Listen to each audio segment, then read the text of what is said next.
Chapter 591. Miss York, you should go get some rest too. Mr. Frank said that you haven't had any rest since morning. Tim proposed. Deep down, he was worried that Arissa would continue to dwell on the previous topic. Isa, is that true? In that case, you should get some rest. Don't wear yourself out. Mary looked at Arissa with concern. Since it's already past afternoon, I don't feel tired now. Grandaunt, do you want to try some bananas? With that, Arissa peeled a banana for Mary. Sure. Mary took it but immediately handed it over to Tim. Meanwhile, Tim kept shifting his gaze from Mary to Arissa. Seconds later, he couldn't help but ask, Miss York, why did you call her grandaunt? Arissa caressed Tim's hair upon hearing it. Well, she is my grandaunt now. While Tim looked at Mary shockingly, Mary nodded and said with a grin, that's true. The next moment, Tim's eyes glinted with delight. Who is your grandaunt? Just then, Jasper's voice sounded. At the same time, Gavin, Zachary, Oliver, and Jesse also heard it and looked at them curiously. Miss York calls Grandma grandaunt. Tim exclaimed while Arissa and Mary smiled. Arissa waved at the kids and said, Sweethearts, come here and greet your great-grandaunt. Hi, great-grandaunt, Gavin said in a sweet voice. The next moment, Zachary, Oliver, Jasper, and Jesse followed suit. Hi, great-grandaunt. Hi all. Mary was touched. Gavin turned to Tim and said, Tim, you should address Mary as great-grandaunt like us. Tim looked at Gavin for a while before turning his gaze to Mary. Mary smiled at Tim in response. Deep down, Mary didn't mind if Tim addressed her as his great-grandaunt like other kids. Arissa caressed Tim's head and said, well, you can still address Mary as Grandma if you like. After gazing at Tim for a while, Tim suddenly said, Great-grandaunt. Good boy. Feeling overjoyed, Mary looked at the 6 kids lovingly. Try some bananas. Thank you, great-grandaunt. The kids replied and grabbed the fruits on the plate. Arissa peeled another banana for Mary and said, Grandaunt, you should eat more bananas. They are good for your health and rich in fiber. Sure. Perhaps because Mary was delighted, she had a good appetite and enjoyed the fruits with the 6 kids. As Mary began telling stories to the kids, Arissa silently left the room. Bradley, please investigate Mary's son. Also, find out what the villagers think about him. Be careful not to expose your identity. Sure, I'll do it right now. With that, Bradley turned around to work on it. Later, Arissa wanted to see Benjamin but didn't enter the room because he was in the middle of a meeting. When Sean and a few doctors headed toward Mary's ward, Arissa decided to join them. The doctors checked Mary over and injected an IV drip on her arm. Noticing that Arissa seemed worried, Sean came up to her to explain Mary's condition. We inject an IV drip for Madam Mary to control her blood sugar level. The result is not bad and better than yesterday. Arissa heaved a sigh of relief upon hearing it. Thank you so much. Don't mention it, Arissa. We're indebted to Madam Mary for raising Tim. Hence, we should help cure her illness. Mary could hear their conversation. After a while, she gazed at them and said, Thank you so much. I know you haven't gotten enough rest because of treating my illness. No worries. We're used to working for several days without much rest. Sometimes, we even have to perform surgery for patients for dozens of hours straight. Our exhaustion means nothing as long as we can cure your illness. Sean consoled Mary in a friendly tone. In the meantime, Mary felt touched because they didn't disdain her for being a country bumpkin. Before this, Mary had never encountered anyone who was kind-hearted enough to treat her like a family member. Chapter 592. Dr. Bailey, your medical skills are impeccable even though you're young. I'm sure you must be a top student in your class.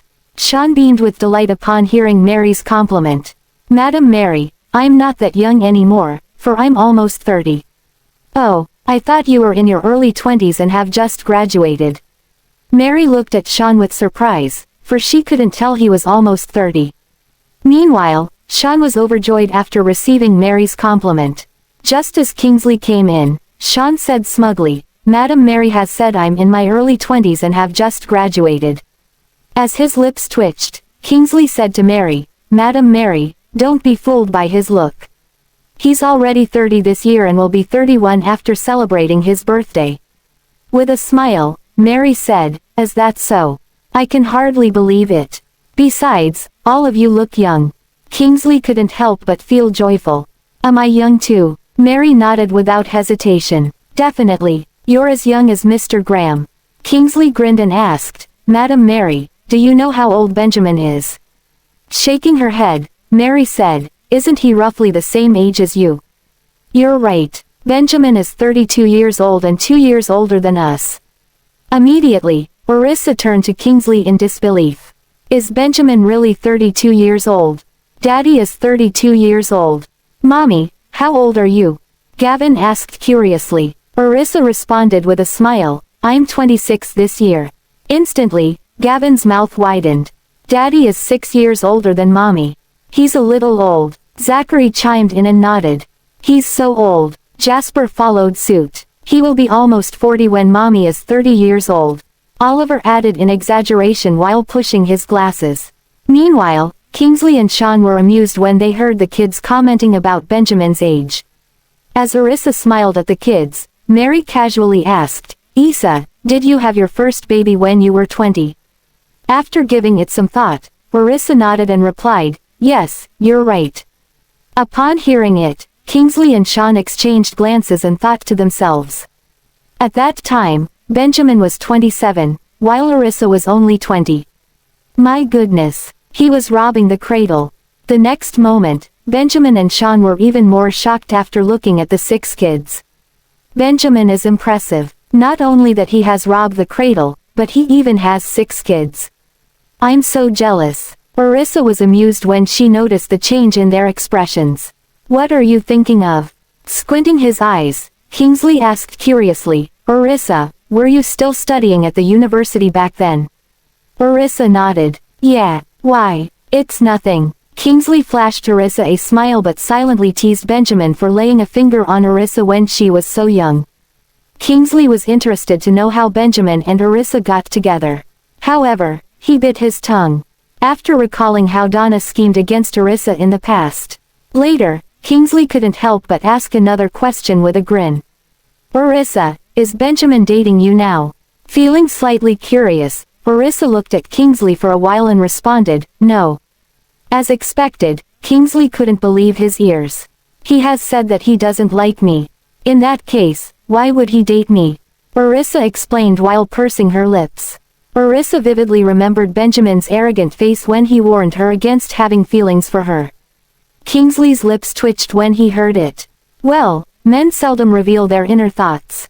Arissa flashed Kingsley a smile and argued, "As far as I know, men always claim that women never say what they feel." Kingsley chuckled at it and said, "Arissa, Benjamin might be handsome, but he's a boring person. If he doesn't like you, he wouldn't have let you come close to him within half a meter. All the more. So, he even," as Kingsley was speaking, he made a gesture to insinuate their intimacy. Arissa's face reddened almost instantly. "You got it wrong. We didn't do anything." Gritting her teeth, Arissa lowered her voice to deny the claim. Chapter 593. Kingsley was observant. He noticed her blush and smiled. "He didn't kiss you." Arissa did not know what to say. This jerk. No wonder Benjamin told me to ignore him. She walked away from him and went to accompany Mary. Kingsley chuckled quietly. Sean patted Kingsley's shoulder and whispered in warning, "Be careful. Benjamin might come after you." Kingsley shrugged and replied, "I didn't do anything." Sean scoffed. "If I'm not mistaken, they were cuddling on the couch." Kingsley whispered to Sean, "Who were cuddling?" Jesse looked up at Kingsley and Sean curiously. Kingsley looked at Jess's curious gaze and smiled. He held Sean closer and said, "We were cuddling." Jesse looked disgusted and ran to Jasper.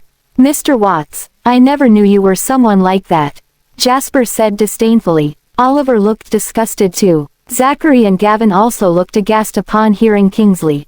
"What a sissy. How embarrassing." Sean quickly pushed Kingsley away and stood by the side, not wanting the children to think he was a sissy. On the other hand, Kingsley's expression darkened, and he argued, "How is that sissy? Everyone can see that is sissy." HMPH. Gavin looked disgusted. His reply prompted Kingsley to tear up in exasperation. Arissa let out an amused chuckle. Mr. Watts, you won't be able to find a wife if you behave like this. Jesse took a good look at Kingsley and reminded him solemnly. Sean and the others could not help but laugh upon hearing that. Ha ha, even Mary could not help laughing. Kingsley is elegant and good-looking. However, a man should be more manly. Initially, Kingsley felt comforted by Mary's words, but hearing the second half of her sentence made him dejected again. Madam Mary, I'm not usually like this. I was only joking, so please don't misunderstand.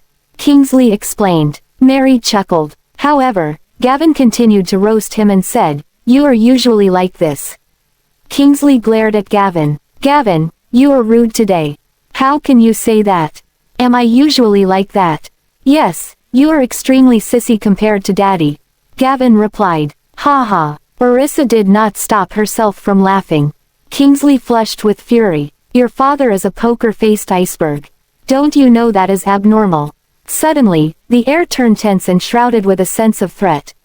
Kingsley felt his senses tingling and turned around to find himself looking straight into Benjamin's chilling gaze. He instantly felt numb with fear, and a chill spread down his neck. Then, his mouth twitched and formed an awkward smile. Benjamin, it was all a joke.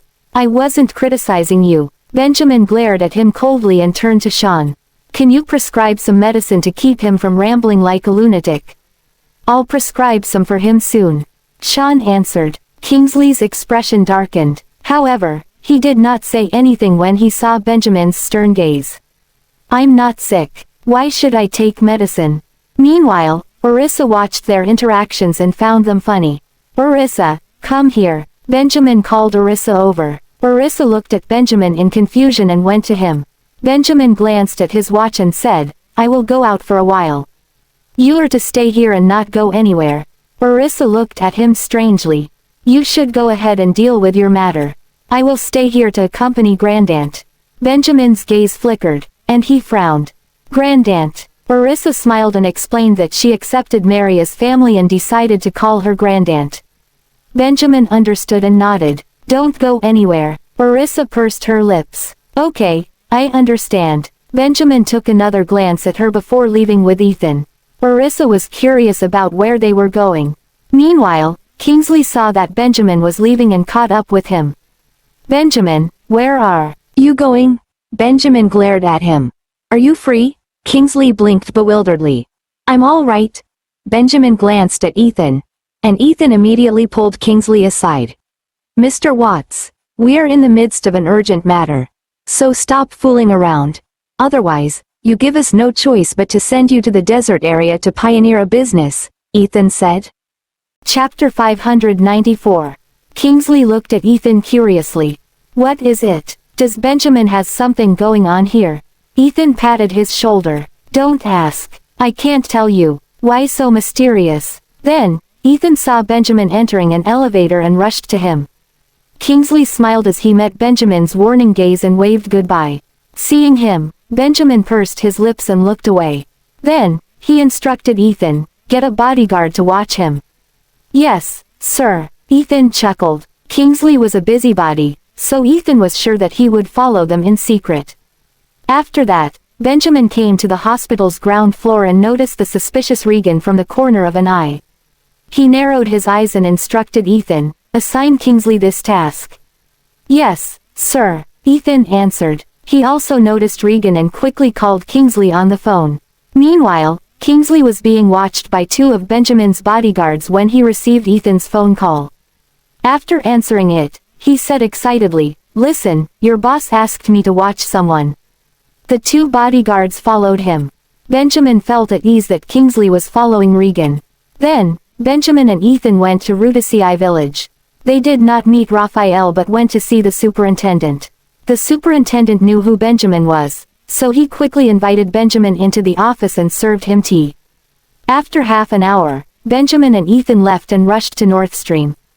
Don't let Madam Mary finds out that Raphael is in there, Benjamin ordered solemnly. Yes, sir, Ethan replied and went to inform everyone to keep the matter a secret. Meanwhile, Bradley was stunned to see Benjamin's car. He went in and was astounded to discover that the police had arrested Raphael after a tip from Tim. Thus, he thought for a moment and felt he should inform Arissa. Soon, Arissa received a call from Bradley. She quickly left the ward to answer it in a secluded spot. Bradley, did you find anything? Boss, I just discovered that the police arrested Raphael after Tim's tip. Bradley paused and was worried that Arissa could not take what he was about to say. What did he do? Arissa was stunned to find out that her son had reported Raphael. It means Raphael has done something terrible. He abused Madame Mary and had beaten up Tim. Bradley answered furiously. Arissa was shocked by the revelation and felt heartbroken for Tim. Madame Mary is weak from illness, and Tim is only a small child. How dare he abuse them? How can Raphael bear to harm his biological mother? He is a monster. Arissa thought about her son growing up in such a frightening environment. Her heart sank and constricted painfully. Did it happen frequently? Arissa asked. I have asked them for more details. The police have also gathered evidence. They told me that Raphael has a gambling addiction. He would demand money from Madame Mary and Tim. If they could not give him money, he would beat them up. Furthermore, he owes a lot of debt. The debtors came and messed up their home to demand payment. It could be due to Madame Mary's severe injury that Tim reported to the police. I also found surveillance footage of Tim. Bradley explained. Bradley told Arissa everything he found in his investigation. He looked at how pitiful and helpless Tim seemed in the surveillance footage and felt sad for him. Do you have a surveillance footage? Arissa clenched her fist. Bradley hesitated before saying, yes, would you like me to send it to you? Yes, send it to me. Arissa wanted to know everything about her son. She wanted to understand what he had gone through. Soon, Arissa began watching the surveillance record. Tim looked dirty and wore shabby clothes. She could not see his face clearly, but he seemed like a beggar. Arissa felt her heart constrict. Seeing Tim like this, she finally knew he had been through a lot. When she rushed from Delmore to see Tim for the first time, he had already changed his clothes. It was probably Ethan who bought the clothes. Tim also had a bath, so he looked clean. However, the surveillance footage showed what Tim was usually like. Bradley called her phone again. Boss, don't be sad. You must take care of your health. Okay. Arissa sniffled and wiped the tears from her face. Chapter 595. Bradley, can you go to the village to find out more about Tim's situation? Arissa instructed Bradley. Meanwhile, Bradley stood at the door and was about to head off. Boss, I will go there now and call you if I find anything. Sure, be careful, Arissa reminded before hanging up the call. She watched the surveillance footage again and sighed. At the same time, Gavin and the other children also found out that Raphael had been arrested due to Tim. Thus, Gavin called Tim to meet in the neighboring room. Zachary asked, Tim, the police have arrested your uncle Raphael. Did you report him? Tim looked at them for a moment before nodding. Then, Gavin asked, why did you ask the police to arrest him? Did he do something wrong? Oliver and Jasper also looked at Tim curiously. Tim nodded. He hit great-grandaunt. The other children exchanged glances. Zachary asked, did he hit you too? He must have been violent that Tim reported him. Tim looked down and shook his head. He did not hit me. However, the four other children exchanged glances again and did not believe Tim. Tim, you have to tell us the truth. We will help you. Jasper looked at Tim with a frown. Tim, you need to tell us the truth so that we can help you. We must punish bad people. Oliver advised him. Zachary asked, Tim, are you sure he never hit you? Gavin added, Tim, you can tell us. We promise we won't tell Mommy. Tim looked at them. After some time, he finally nodded and said, he hit me before. That monster. He is evil. How can he hit a child? Furthermore, how could someone hit his mother? He is worse than a beast. Zachary responded furiously. How dare he hit Tim? I will teach him a lesson when I see him. Oliver added. The four children were all furious after hearing what Raphael had done. Tim was touched to see them feeling indignant on their behalf. However, he remembered how vengeful Raphael was and felt afraid. Do you think they will release him? Gavin and the others comforted him. Don't worry. We will ask Daddy for help. He will know how to stop Raphael from leaving the prison. Other than hitting you and great-grandaunt, did he do anything else? Gavin asked. Tim frowned and began to inform Gavin and the others of all the bad things Raphael did. He loves gambling and borrowed money from loan sharks. After Tim finished speaking, Gavin, Zachary, Oliver, and Jasper hugged him. Tim, we will protect you from now on. We won't allow anyone to bully you anymore. They all thought that Tim had suffered too much. Thank you. Tim was moved by them. I hid from him sometimes, so he only hit me a few times. He had hit great-grandaunt too when she was trying to protect me. In the end, she suffered a severe injury. One time, he hit her until she bled and fell to the floor. Tim suddenly choked on his words and could not continue. The other 4 children's hearts ached. They hugged him to give him strength. Tim, we should tell Daddy, and he will get people to teach Raphael a lesson. Gavin said furiously. No, you must not tell Mr. Graham. Tim looked down. Why not? Zachary looked at Tim in confusion. Although the police have arrested Raphael, he would be released in a few days if we don't ask Mr. Graham for help. While we can teach him a lesson ourselves, we are still children. It is better to lock him up. Thus, we need Mr. Graham's help for that. I'm afraid that Mr. Graham will worry. Tim bit his lower lip. He did not want to tell Benjamin what had happened, fearing that he would worry. Gavin smiled and patted Tim's head. Tim, even if we don't tell Daddy, he will still find out. Perhaps, he already knows about it. How did Daddy find you? Tim was stunned. He found me in the hospital. I believe Mr. Graham must have found you by following the clues. He searched for you the whole night. Jasper stroked his chin. Meanwhile, Oliver adjusted his glasses. I think the surveillance cameras must have recorded you when you went to make a police report. They searched the entire city for you based on this clue. Chapter 596. Tim looked at them and said, I saw Mr. Graham's bodyguards at the hospital. However, I thought they were bad guys or Raphael's debtors. Thus, I asked the doctors and nurses to lie that they did not see me. What happened after that? Jasper asked curiously. Gavin and Zachary also looked at Tim with anticipation. When great-grandaunt and I were in a car to head to a clinic, the bodyguards blocked the road. Still, we managed to slip past and arrive at North Stream. However, we could not escape them as they came to look for us at the clinic. They found us there. There was an advertisement on the television with a photo. Tim explained. Then, he looked at the 4 children and said, I think it was a photo of one of you. Gavin nodded. They might have used one of our photos. Daddy and Mommy had been searching for you. Since they found out about you, they began searching everywhere for you. How did Mr. Graham find out where I was? Tim was curious about this. After all, Delmore was quite far from North Stream. Gavin exchanged glances with the others before saying, You have to ask Daddy about this. Don't worry, Daddy is brilliant. He knew that Raphael bullied you and great-grandaunt, so he will teach Raphael a lesson for you, Gavin added firmly and was confident that Benjamin could do it. Okay, Tim nodded in agreement. After all, he did not want Raphael to be free again. He knew Raphael would not spare him and Mary if he found them again. I think Mr. Graham went out. Mr. Watts seemed to have left with them too, but I don't know what they are doing. Oliver glanced at them. There's no hurry. We can wait until Mr. Graham is back before telling him. Other than that, we can call him on the phone too. Zachary said. I'll call Daddy. Gavin glanced at them to see if they object to him asking Benjamin where he was. Zachary and the others did not object. Thus, Gavin called Benjamin on the phone. What is the matter? Benjamin's voice soon came from the phone.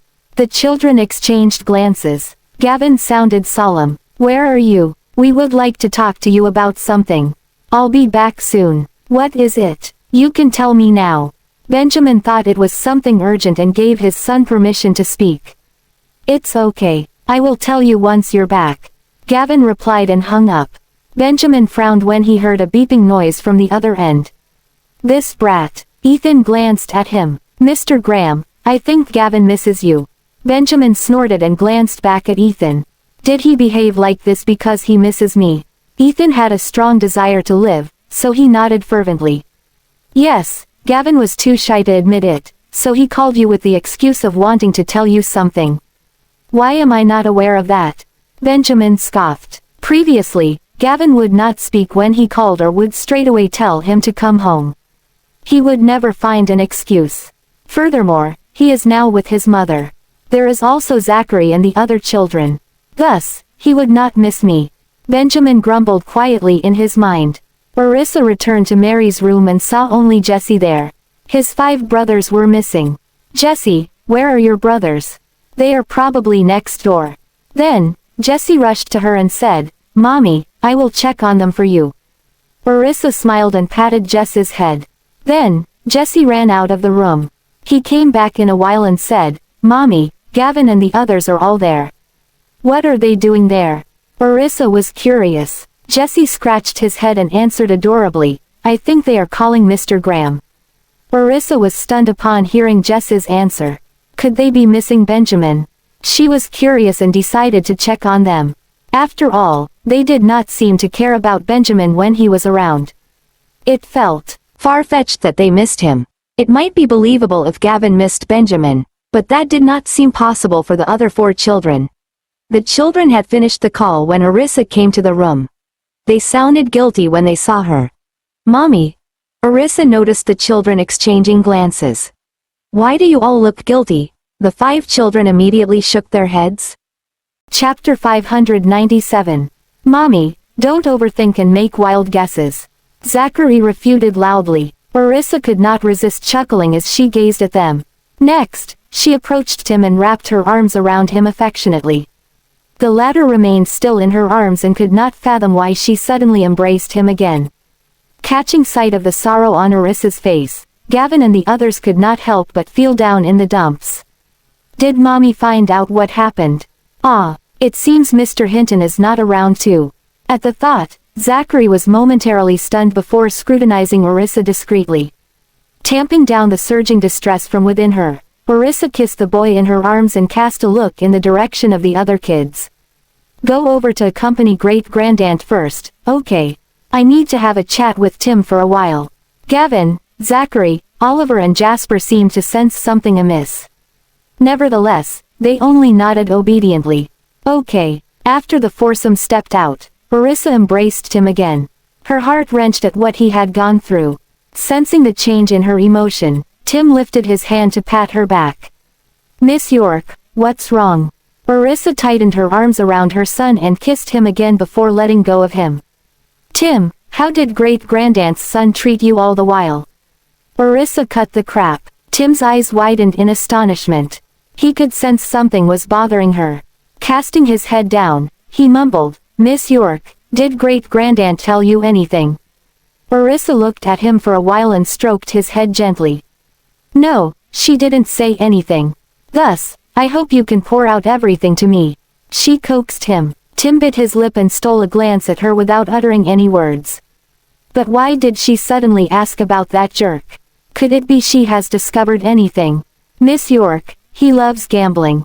Apart from that, he is seldom home and doesn't care about great-grandaunt and me, Tim replied honestly.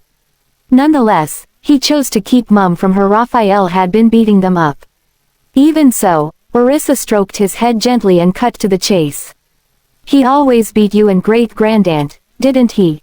Tim was stupefied. Seconds later, he asked warily, Miss York, have you found out about everything? Yeah, I've just known about it. Arissa nodded. No words could describe the anguish enveloping her at the moment. Realization suddenly dawned on Tim why she seemed to be behaving weirdly. He tried to comfort her. Miss York, you don't have to be worried about me. Whenever he wanted to beat me, great-grandaunt always stood in his way. Hence, I was seldom beaten, but she ended up sustaining more serious injuries than me. Arissa wrapped her arms around him, choking up.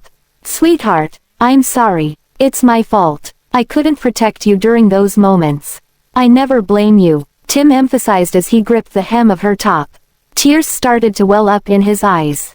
Shortly after, Arissa's tears finally flowed down her cheeks and dripped onto his shoulders. He lifted his head from her arms, only to find that she had burst into tears. Don't cry. He yelled out apprehensively and wiped off the tears on her face with his hands. Okay. Arissa sniffled and flashed him a smile, but tears flowed down her cheeks even more. Sweetheart, thank you. She tried to get a grip of herself and wiped off her tears. Her heart wrenched even more as he was mature for his age. Tim tried to coax her, don't cry anymore. Otherwise, your eyes will be swollen. Somehow, Arissa's heart leapt with joy when her son knitted his brows and was obviously worried about her. Sweetheart, how nice of you. She embraced him and planted another kiss on his cheek again. Tim's ears were red as he replied softly, you're a nice person too. Arissa stroked his head and asked softly, Sweetheart, are you hurt after being beaten by Raphael? Let me have a look. She was about to pull Tim's top, but he dodged so she could not see the scars on his body. Perplexed, she asked suspiciously, are there any wounds on your body? Tim shook his head at once. No? Arissa's heart thumped. Is he afraid of letting me see his wounds? All right. Forget about it. Come. Let me give you a hug. She waved at him with a smile. As Tim gazed at her hesitantly, she waited patiently and coaxed him. Sweetheart, come over. The latter bit his lip and moved to her side slowly. She wrapped her arms around him jubilantly, sniffing the soothing, refreshing smell of his body and reminded him, Sweetheart, remember to tell me at once if anyone bullies you again. The boy nodded. Chapter 598. Utterly pleased, Arissa kissed him again. In the meantime, Gavin and the others were eavesdropping on their conversation outside the door. Meanwhile, Jessie tiptoed toward her brothers, scratching her head at what they were up to. She poked Jasper and Oliver's shoulders with her finger. Stop disturbing me. Jasper moved to shrug her finger off in frustration. When Oliver turned and saw Jessie, he gestured at her to be quiet.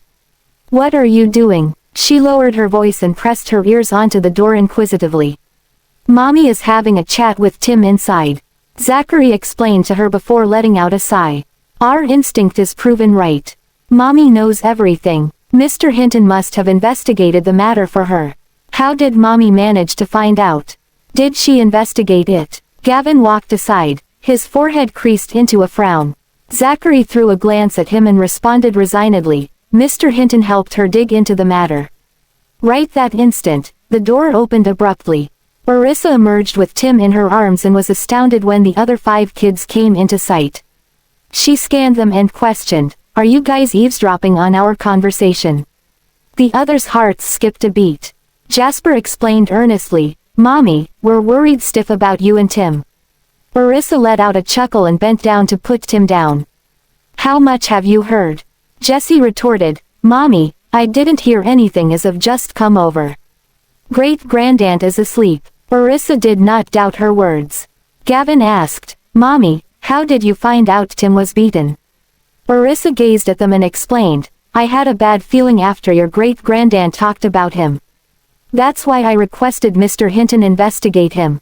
All the 6 kids finally had a grasp of the situation. Jasper piped up, Mommy, he has been arrested. Shish. Arissa motioned to him to lower his voice. Oliver knocked his head hastily. Lower your voice. Don't let great-grandaunt hear that. Jasper stuck his tongue out and smiled sheepishly before asking softly, Hasn't great-grandaunt known about it? Tim chimed in, I'd told great-grandaunt earlier about it. However, she was receiving her treatment when I lodged the police report. Hence, she doesn't know what happened. Arissa felt a stabbing pain in her heart at the sight of the fury on Tim's face when he mentioned Raphael. According to Bradley's finding, the cold-blooded Raphael even had the heart to beat his mother up. Damn it, he's even worse than a beast. Nevertheless, she was well aware that Tim did not pour everything out to her. She had a hunch Raphael was worse than what Tim had described earlier. As a result, her son could not take it any longer and lodged a police report. She presumed things must have worsened to such an extent that Tim had to bring Mary to see the doctor in the middle of the night. Her heart sank again at the thought. She placed her hands on Tim's shoulders and pinched them subconsciously. Sweetheart, you've done the right thing. There's nothing wrong with lodging a police report to protect yourself. No doubt, it was impossible for Tim and Mary to hide from Raphael forever if they continued staying in the village. Now that Tim was sound and safe with them, Arissa vowed that she would not let the heartless man lay a finger on him and marry again. Deep down, she felt the best way to do that was to take them back to Delmore. "Mommy, we must find ways so that man will rot in jail. He'll surely bully great-grandaunt and Tim again after he's released." Zachary reminded her. "Tim will be fine because all of us will protect him well. But how about great-grandaunt? HMPH. That man will surely beat her up again if she goes back." After pondering for a while, Arissa was still indecisive. After all, Raphael was still Mary's flesh and blood. Hence, she feared that the latter might not be able to take it if her son ended up rotting in jail. "I'll discuss this with your daddy first," she replied tactfully as she threw a glance at them, unable to make a decision on the spot. To hold Raphael captive, she believed Benjamin would have more methods in mind. Did he go to the police station for this purpose too? "Mommy, I've just given Daddy a call. He told me he'll be home soon," Gavin informed her eagerly. Chapter 599. Arissa was stunned. "Huh, that's really fast." She nodded and reassured the kids, "I'll discuss about it with him later." They nodded solemnly. "Okay, coincidentally, we're thinking of asking for Daddy's help too." Seeing that the kids shared the same sentiments with her, Arissa crouched in front of them and advised, "Keep it mum from great-grandaunt first so she won't be upset, okay?"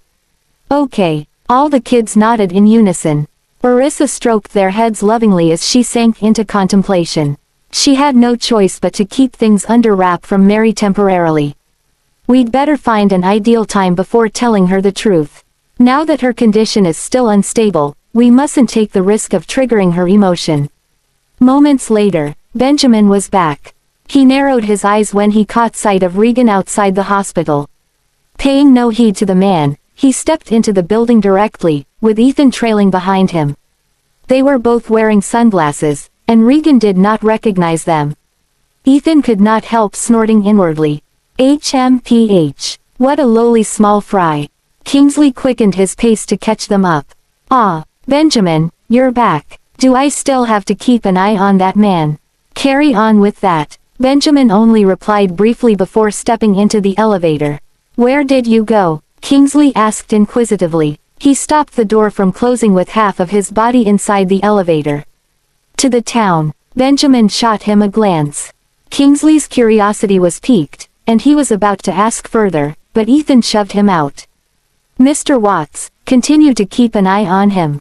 Low in spirits, the former could only continue to stand guard as instructed. Seconds later, something came to his mind. Since Arissa is upstairs all the time, I guess there won't be any issue if I'm not here. Continue to keep an eye on him. I'll go up a while, he instructed a few bodyguards before entering the elevator. Moments later, Benjamin arched his brows when he noticed Arissa sitting alone on the bench. None of the 6 kids was by her side at the moment. "Why are you sitting alone here?"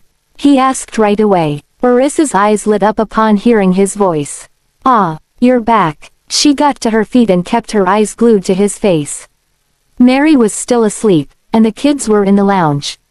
Hence, she stepped out to sit on the bench while waiting for him. Looking intently into her glittering eyes, there was a flicker of inexplicit emotion in Benjamin's eyes. "Are you waiting for me here?" he mumbled. Arissa chuckled. "Yeah, I've something to discuss with you." Benjamin took off his sunglasses and sat next to her. "What is it?" Arissa looked at him and questioned, "Did you go to Rudisii village?" "How did you know that?" A hint of surprise flashed across Benjamin's eyes. Other than Ethan and a few bodyguards who went along with him, nobody else was supposed to know about that. "Bradley was there too. He saw you stepping out of the police station." Arissa did not beat around the bush. Leaning against the bench with his long legs crossed, Benjamin exuded a vibe of idleness. "You assigned him to investigate Raphael, didn't you?" "Yeah." Dumbfounded, Arissa gave a thumbs up inwardly at Benjamin's perfect guess. "Good gracious. What a smart man. Do you know why he's arrested?" Benjamin flashed her a subtle glance. His frown deepened into a scowl. He tried to keep it from her, but it never occurred to him that she would assign Bradley to investigate the matter. Arissa nodded with a hint of misery amid annoyance on her face. Apart from feeling distressed for what Tim and Mary had been through, she felt a rush of boiling rage at Raphael's ruthlessness. Benjamin stroked her hair and consoled her. "Don't worry. I've settled it." "Huh?" Arissa glanced at him in disbelief. "I haven't told him anything yet. Do you mean to say that you have settled everything?"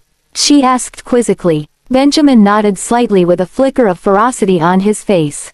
"I bet the bastard will be sentenced to imprisonment of at least 10 years. To him, it was merely a waste of time settling the score with such a lowly gambler. He headed to the police station mainly to cover up the trace of Tim lodging a police report in order to protect the latter.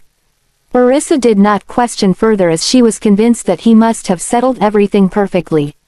In fact, Benjamin's efficiency was undoubtedly impressive. Benjamin tilted his head and glanced at her. "What do you want to discuss with me?" Arissa looked up at him. "That was what I wanted to discuss with you." "I see. Where are the kids?" he asked doubtfully while looking around. Surprisingly, the kids who were usually clingy to her were nowhere to be seen. Chapter 600. "They're teaching Tim how to use the phone in the lounge," Arissa responded casually. The next second, she looked at him again as something came to her. "Since you're here, help me to keep an eye on them. I'll go to the mall to buy a phone for Tim." Hearing that, Benjamin furrowed his brows. "We can buy one when we go out for dinner." Arissa felt that it sounded fine and nodded in acknowledgement. "Hey, what are you both talking about?" Kingsley advanced toward the duo suddenly, scanning them from head to toe ambiguously. Arissa turned to look at him instinctively. On the other hand, Benjamin cast a look of warning in his direction. Grinning gleefully, Kingsley asked deliberately, "Benjamin, why did you go to the town? Didn't you go together with him?" Arissa was in bafflement. "No, I was downstairs." Before he could finish his words, Benjamin interjected, "Kingsley Watts, move aside." Kingsley put on an innocent look. Benjamin rose and shot him a glance, hinting him to move aside. The latter was quick-witted and followed behind him. When they were quite a distance away from Arissa, Benjamin lowered his voice to warn him, "Don't let her find out Regan York is downstairs." Kingsley promised him, "Okay. I got it." Arissa twitched her lips as she turned to look in their direction, racking her brain on what they could be talking about. Shortly after, she stood up and headed toward the lounge to check on the kids. "Mommy, Tim knows how to use the phone now," Jasper told her excitedly. "Oh, is it? I'll buy him a phone tonight." She stroked Tim's head affectionately. "I don't need a phone. Miss York, you don't have to waste money to buy me one." Tim tried to turn her down nicely. To him, the phone was too costly. "Everyone else has one each, so you should have one too. That way, you can get in touch with them." Arissa tried to talk him into accepting it. "Tim, phones are a lot cheaper now. I can buy one for you. Mommy doesn't need to buy it." Zachary winked at him. "You have money." Tim stared at him. Zachary grinned ear to ear triumphantly. "Of course. If you feel bad that Mommy has to spend for you, I can buy you one." Zachary gladly offered him. "It's all right. I don't really need one." Tim murmured. "Tim, it's more convenient if you have a phone. By then, you'll be able to call anyone as you like. Besides, we can give you a call at any time too." Gavin reassured him. "Okay, we must get you one for convenience's sake." Arissa made up her mind and stroked Tim's head. "Oh yeah, your daddy is back. Mommy, have you mentioned it to him?" Oliver lifted his head and stared at her. "Yeah, I've told him." Arissa nodded with a smile. "What did he say?" Gavin asked apprehensively. Meanwhile, Zachary and the others' eyes were on her as well. She smiled at them. "Your daddy has already settled it. Tim, Raphael will be in prison for at least 10 years. Tim was flabbergasted. 10 years. Is that possible? He was usually held captive for not more than half a month in prison after he was arrested. Could it take so long? He asked with sheer disbelief. Of course. Your daddy could do it. Arissa explained briefly to him. Daddy is incredibly amazing. Gavin smiled triumphantly. Evidently, he was in awe of Benjamin. At that very moment, Arissa could not resist feeling amused when she caught a glimpse of Benjamin emerging behind Gavin. All of a sudden, a figure flashed across the door. She turned slightly and saw Benjamin standing there, looking relatively pleased. "Did you hear that? Gavin complimented you for being amazing." She teased him with a mischievous smile. "Yeah." Gavin's face flushed when he noticed Benjamin. Benjamin glanced at Gavin, who blushed crimson. "Gavin, what do you intend to tell me? Didn't Mommy tell you, just now? So is it true that the man will be in jail for at least 10 years? Gavin pursed his lips and asked solemnly. Even so, he looked exceptionally adorable as his face flushed red. "Yeah, the attorney has handed the evidence over to the police. It's more than enough for him to be convicted and sentenced to imprisonment for up to 10 years. Benjamin nodded nonchalantly. PFF'd. That rogue never turns a new leaf after being arrested numerous times. It's time for him to be enlightened via long-term imprisonment. Mr. Graham, thank you." Tim thanked him sincerely. There was a sparkle in Benjamin's eyes before he fastened his gaze on Tim's skinny body. He stated, resolutely, "Tim, don't worry. Even if he's released, I won't let him bully you again."